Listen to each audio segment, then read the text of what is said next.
Hey guys, what's up? This is Ed from VinylAlbumCovers.com and welcome to an addendum. Um, this is more about Nothing Compares to You. And when I did the initial episode of Slept On, which I did earlier today, um, I did it quite intentionally, leaving out the Sinead O'Connor cover. Um, but the more I thought about it, I realized I was doing a bit of a disservice. My opinions notwithstanding, the truth is that Sinead O'Connor's version is the most popular version of that song. It was on the top of the pop charts for a month. That says something. And I got to thinking about it and I realized that it is worth discussing. Um, so she and Nellie Hooper produced it. Nellie Hooper from Soul to Soul, and Nellie did the arrangement, and it's a good version of it. It really is good. Um, they kind of play very differently in the sense that um, Sinead's version is a lament. Sinead's version is like, I miss you and nothing compares to you. I really miss you and nothing compares to you. It's very sweet. It really is. And that's the beauty of interpretation. That's the angle that she took with it. And it connected with people, especially that video. I mean, the video is painfully simple, but it connected. Her emotional connection to that lyric connected with everybody else. And she was actually crying during the video. Those were legitimate tears. And it connected. And there's something to be said for that. You can't argue that. Um, it was organic and it was real. And Prince was never a fan of having his songs covered. Um, and frankly, few did it well. Um, Shaka Khan, of course, did it well with "I Feel for You." Um, you know, I very much feel that Alicia Keys did it well with "How Come You Don't Call Me." Um, Kenny Rogers did a cover of "You're My Love," which is a song that Prince wrote that he never released. Um, the demo exists on the most recent collection that Prince released. The song is of no consequence. It's really not that great of a tune, but Robbie Buchanan, who arranged Kenny's version, makes a lot more of it than it should be, because it sounds really good. And props to Jay Graydon for producing it too. It showed up on his "They Don't Make 'Em Like They Used to" album, and it's as good as that song's ever going to get. But anyway, and there are probably others I'm not thinking of.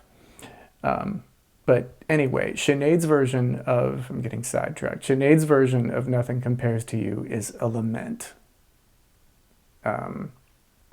spoken from the perspective of a woman who is in pain.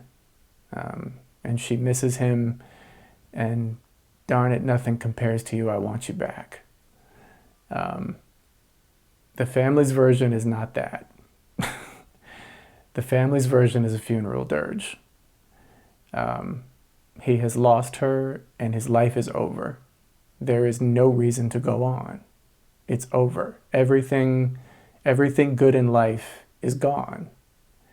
And he's mourning the loss. Oh, oh, oh, oh, oh, oh. Like, that's a lament. You can imagine him kind of standing over the grave of his lost love. It's much more primal, I think, especially when Eric Leeds' twin sax solos come in.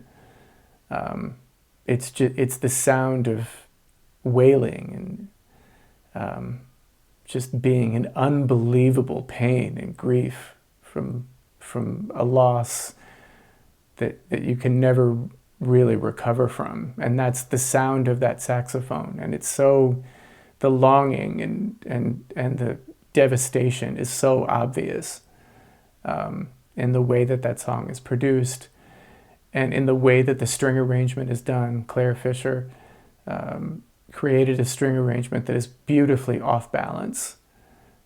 It's just completely off kilter, and it's just the epitome of devastation and heartbreak. And so my point in saying all of this is that it's a completely different thing. There can be different interpretations, and both can be great. I honestly feel like the Family's version is better. That's because that's just what I respond to. I respond to that. I respond to the beauty of and the heartbreak and devastation. There's that word again of Paul's vocal, which is an echo of the vocal that Prince gave him. But he put himself into it. He still threw himself into it in spite of the fact that he had to echo phrase for phrase. And for that, I give him tremendous credit. That is not easy. And Paul proved his mettle when he put out his debut record. Just what an incredible singer he actually is. So if you haven't heard the St. Paul record that came out on MCA Records, it's on Apple Music and Spotify. Go listen. He's a great singer. Paul Peterson is a great everything, okay? Just everything you can be great at, Paul is great, and I basically hate him for it. I don't. But he's just phenomenal. He does everything great. Jack of all trades, master of all. Great drummer, great bass player, great guitar player, great keyboard player, great singer. Like, I'm sure he's great at washing dishes. Like, he's just sick, just sickeningly great. And Eric Leeds is just an incredible player. It's just an incredible player. I mean, the way that those twin solos come out, and kudos to Prince for producing it that way and deciding that, that there should be two solos and they should be on top of each other and they should clash and they should cry and they should hurt. And they do. They sound like devastation. So just beautifully done, absolutely beautifully done. If the Family's version of that song doesn't move you, something's wrong with you and you should have your pulse checked.